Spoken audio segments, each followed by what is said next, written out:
Bismillahirrahmanirrahim. Alhamdulillah wa sallallahu wa sallam ala khairi khalqillah nabiyyina Muhammad ibn Abdullah wa ala alihi wa sahbihi wa man walah. Wala hawla wala quwata illa billah. Ikhwah akhawat yang dirahmati Allah Subhanahu wa taala, kembali dalam serial ilmu yang ketiga, yaitu tentang ilmu adalah sesuatu yang paling mulia. Apa bukti bahwa ilmu itu adalah sesuatu yang paling mulia di sisi Allah Subhanahu wa taala? Satu ayat di dalam Al-Qur'anul Karim di mana Allah Subhanahu wa taala memerintahkan Rasulullah sallallahu alaihi wasallam di dalam ayat itu untuk meminta tambahan ilmu. Allah Subhanahu wa taala berfirman, "Wa qur rabbi zidni ilma," dan katakanlah wahai Muhammad, wahai Tuhanku, tambahkanlah kepadaku ilmu.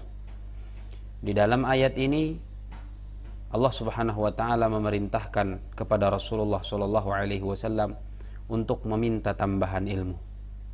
Dan tidak kita temui ayat di mana Allah Subhanahu wa taala menyuruh Rasulullah sallallahu alaihi wasallam untuk meminta tambahan sesuatu, kecuali hanya ini, yaitu untuk meminta tambahan ilmu.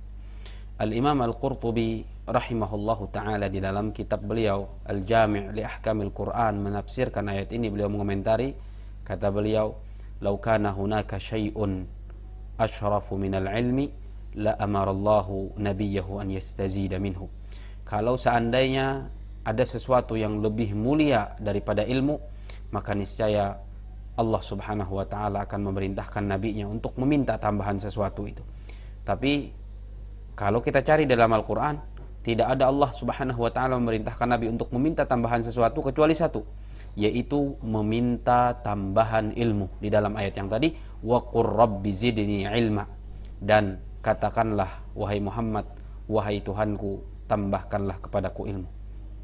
Ini satu-satunya ayat di mana Allah menyuruh Rasulullah SAW untuk meminta tambahan sesuatu, yaitu meminta tambahan ilmu. Kalau seandainya harta itu mulia, maka pasti Allah Subhanahu wa ta'ala akan menyuruh Nabi Muhammad untuk meminta tambahan harta di dalam Al-Quran, tapi tidak kita temukan.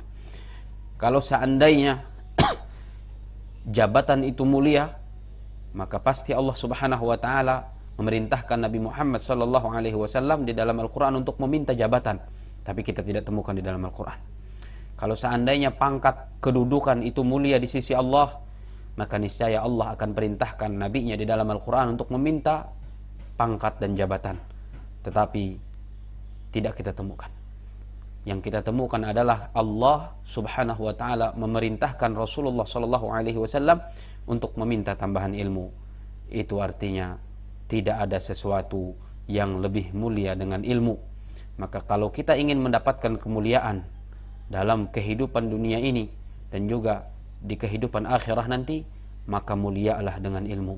Mudah-mudahan Allah Subhanahu wa ta'ala memudahkan langkah kita untuk mengusahakan ilmu, mencari ilmu, mendapatkan ilmu, sehingga kita menjadi orang-orang yang dimuliakan oleh Allah Subhanahu wa ta'ala di dunia dan di akhirah nanti. Amin ya rabbal alamin. Wa sallallahu ala nabiyyina Muhammadin wa ala alihi wa sahbihi wa sallam. Walhamdulillahi rabbil alamin.